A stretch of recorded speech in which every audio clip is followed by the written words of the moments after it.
Okay, this is a really interesting message. I haven't actually talked about this since 2020.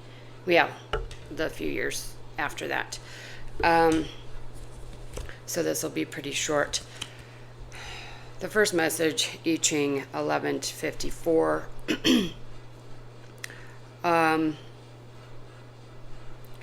There's a temptation to rise too quickly, and there is a need to understand that expansion requires trust and divine timing. So timing needs to unfold naturally. Okay, so the ascension path, a lot of people think you can kind of force your way through it. You can't.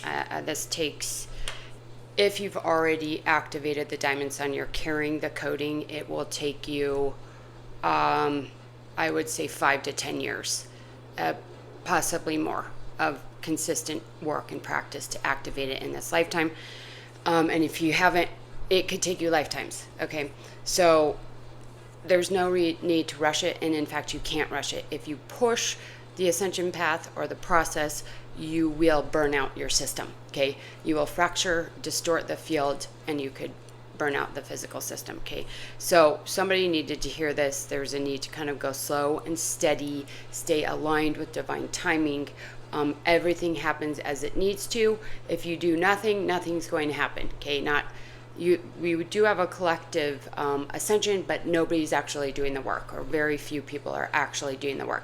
The more people that engage and do the work on a daily basis, trusting in divine timing, trusting in their own natural progression, doing the activation works, clearing work, etc., the collective will rise faster. Right now, we are at this, it's like a neutral space. I was told this a few weeks ago.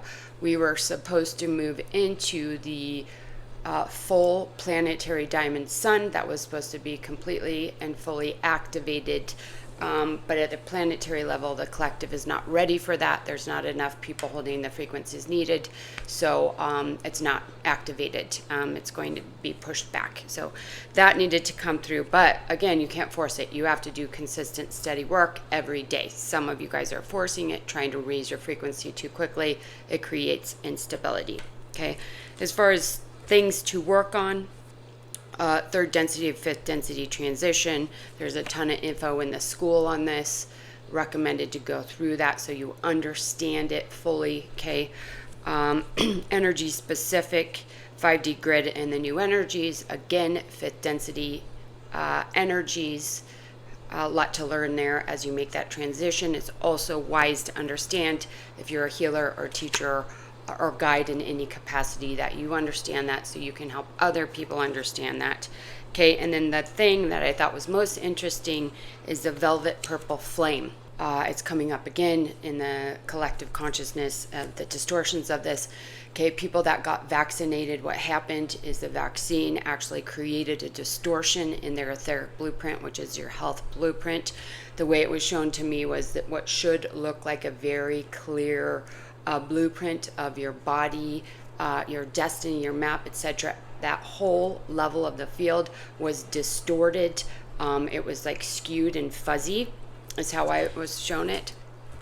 And the velvet purple flame actually resets that blueprint, okay, in your field.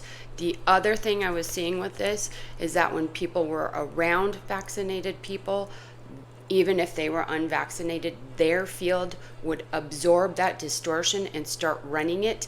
I'm not seeing it as much anymore because what happens is people's fields become